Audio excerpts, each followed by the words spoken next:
आज की इस वीडियो में हम बात करेंगे 28 अगस्त के वृषभ राशिफल के बारे में और साथ ही बताएंगे कब से आरंभ है श्राद्ध पक्ष। जानिए क्यों किया जाता है श्राद्ध। दैनिक राशिफल चंद्र ग्रहण की गणना पर आधारित है। राशिफल निकालते समय पंचांग की गणना और सटीक खगोलीय विश्लेषण किया जाता है। हमारे इस दैनिक राशिफल में सभी 12 राशियों का भविष्यफल बताया जाता है। इस राशिफल को पढ़कर आप अपनी दैनिक योजनाओं को सफल बनाने में कामयाब रहेंगे। आज का राशिफल में आपके लिए नौकरी, व्यापार, लेन देन, परिवार और मित्रों के साथ संबंध, सेहत और दिन भर में होने वाली शुभ अशुभ घटनाओं का भविष्यफल होता है।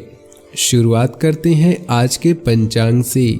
28 अगस्त 2020 दिन शुक्रवार, भाद्रपद मास के शुक्ल पक्ष के 10वीं तिथि सुबह 8:38 तक रहेगी।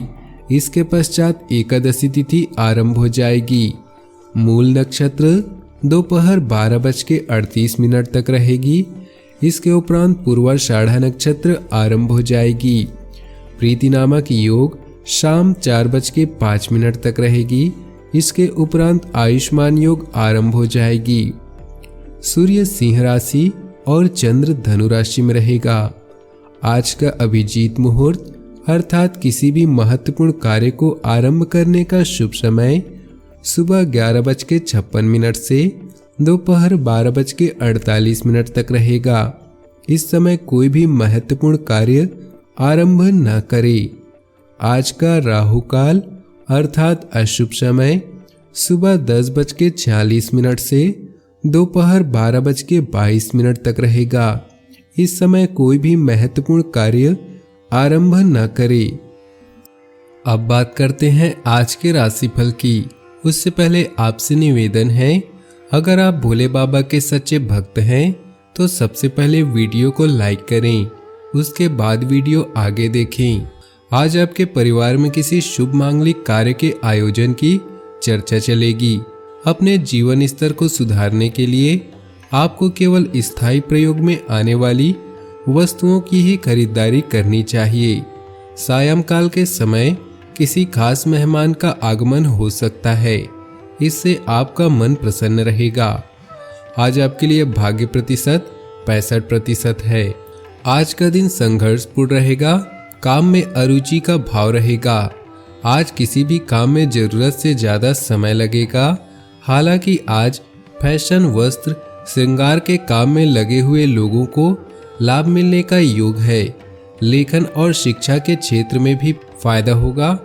आज कारोबारियों को धन लाभ मिलेगा। नौकरी करने वालों के लिए दिन सामान्य रहेगा। आज के दिन आर्थिक स्थिति को और बेहतर बनाने के लिए कठोर परिश्रम करना पड़ेगा। कार्य क्षेत्र की बात करें तो सहयोगियों के कार्य पर नजर रखें। उन्हें किसी कार्य में कठिनाई हो तो उनका मार्गदर्शन करना भी आपका दायित्व है। व्यापारियों को व्यापार से संबंधित महत्वपूर्ण दस्तावेजों को संभाल कर रखना होगा, अन्यथा चोरी व खोने की वजह से आर्थिक नुकसान का सामना करना पड़ सकता है।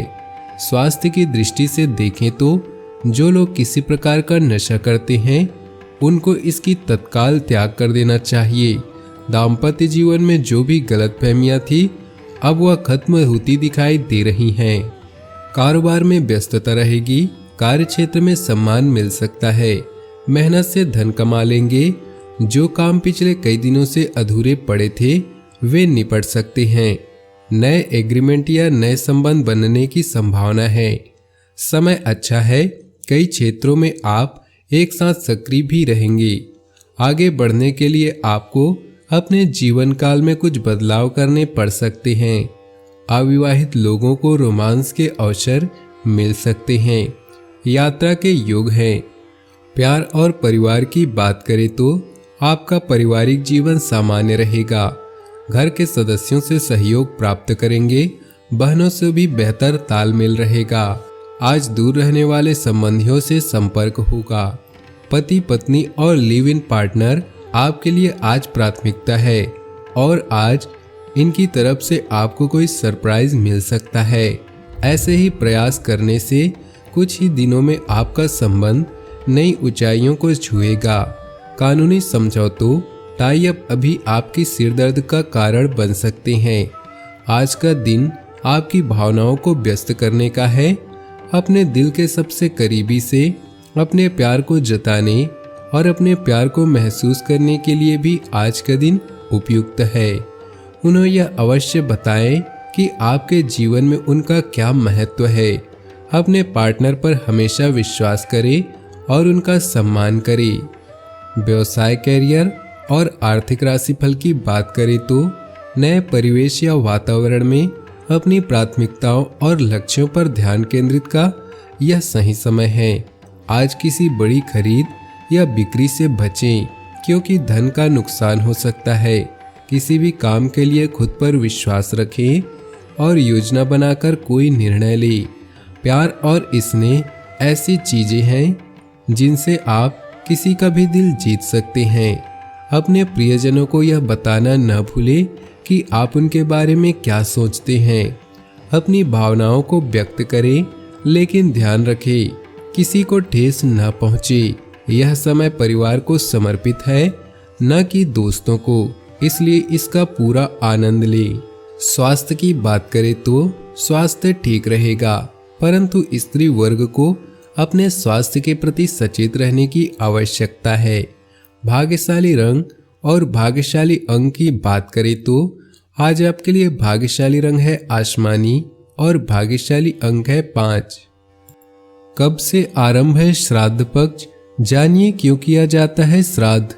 हिंदू धर्म में कई तरह की परंपराओं और रीति रिवाजों का अनुसरण किया जाता है। वैदिक परंपरा में अनुष्ठान, पूजा पद्धति, धार्मिक क्रियाकलाप और व्रत त्योहारों जैसे कई आयोजन किए जाते हैं। सनातन धर्म में किसी जातक के जन्म से पहले यानी गर्भधारण और मृत्यु के बाद भी कई तरह के संस्कार और कर्मकांड किए जाते हैं। इन्हीं में से ही श्राद्ध कर्म और पितृपक्ष एक प्रमुख तिथि और संस्कार है। पितृपक्ष हर वर्ष भाद्रपद महीने की पूर्णिमा तिथि से लेकर आश्विन माह की अमावस्या तिथि तक मनाया जाता है। इसमें 15 या 16 दिन पितरों को समर्पित होता है। वैसे तो हर महीने की अमावस्या तिथि पर पितरों को श्राद्ध और तर्पण किया जाता है, लेकिन पितृपक्ष में पितरों का तर्पण करना बहुत ही अच्छा और शुभ फलदायक होता है। मान्यता है कि पितृपक्ष में पितर देव स्वर्गलोक में धरती पर अपने अपने परिजनों से मिलने के लिए आते हैं। पितृपक्ष का महत्व। हिंदू धर्म में देवी देवताओं की आराधना के साथ ही स्वर्ग को प्राप्ति होने वाले पूर्वजों की भी श्राद्ध और भाव के साथ पूजा और तर्पण किया जाता है। धार्मिक मान्यता के अनुसार पितरों के प्रसन्न होने पर ही देवी देवता प्रसन्न होते हैं। पितरों को भी देवतुल्य माना गया है, इसलिए किसी जातक की मृत्यु के बाद भी उनको उतना ही सम्मान मिलता है जितना भगवान को। पितरों के लिए समर्पित श्राद्ध पक्ष भादो पूर्णिमा से आश्विन अमावस्या तक मनाया जाता है। परमपिता ब्रह्मा ने यह पक्ष पितरों के लिए बनाया है। हिंदू धर्म में ऐसी मान्यता है, जिन प्राणियों की मृत्यु के बाद उनका विधि अनुसार तर्पण नहीं किया जाता, उनकी आत्मा को मुक्ति नहीं मिलती। पितृपक्ष में पितरों का तर्पण और श्राद्ध करने का विशेष महत्व होता है, क्योंकि यह पक्ष उन्हीं पितर देवता को समर्पित होता है। जो भी अपने पितरों का तर्पण नहीं करता, उन्हें पितृदोष का सामना करना पड़ता है। पितृदोष होने पर जातकों के जीवन में धन और सेहत संबंधी कई तरह की बाधाओं का सामना करना पड़ता है। इसी कारण से पितरों का तर्पण करना जरूरी होता है। पितरों का तर्पण करने से उन्हें मृत्युलोक से स्वर्गलोक में स्थान मिलता है। साल 2020 में कब से आरंभ है पितृपक्ष? हिंदू कैलेंडर के अनुसार हर वर्ष भाद्रपद महीने की पूर्णिमा तिथि से लेकर आश्विन मास की अमावस्या तिथि तक पितृपक्ष रहता है। ऐसे में इस बार श्राद्ध पक्ष का आरंभ भाद्रपद पूर्णिमा 2 सितंबर से हो रहा है। वहीं 17 सितंबर को सर्व पितृ अमावस्या रहेगी। इसी दिन पितृपक्ष का अंतिम दिन होगा। किस तिथि में होगा श्राद्ध? पितृपक्ष में श्राद्ध करने का विशेष महत्व होता है। हालांकि हर महीने की अमावस्या तिथि पर पितरों की आत्मा की शांति के लिए तर्पण किया जाता है, लेकिन पितृपक्ष के 15 दिनों में श्राद्ध कर्म, पिंडदान और तर्पण करने का अधिक महत्व माना जाता है। इन दिनों में पितर धरती पर किसी न किसी रूप में अपने परिजनों के बीच में रहने के लिए आते हैं। पितृपक्ष में श्राद्ध करने के लिए कुछ खास तिथियां भी हैं। जिन लोगों को सगे संबंधियों और परिवार के सदस्यों की मृत्यु जिस तिथि पर हुई, पितृपक्ष में पड़ने वाली उसी तिथि में ही उनका श्राद्ध करना चाहिए। जिस महिला की मृत्यु पति के रहते हो गई हो, उन नारियों का श्राद्ध नवमी तिथि में किया जाता है।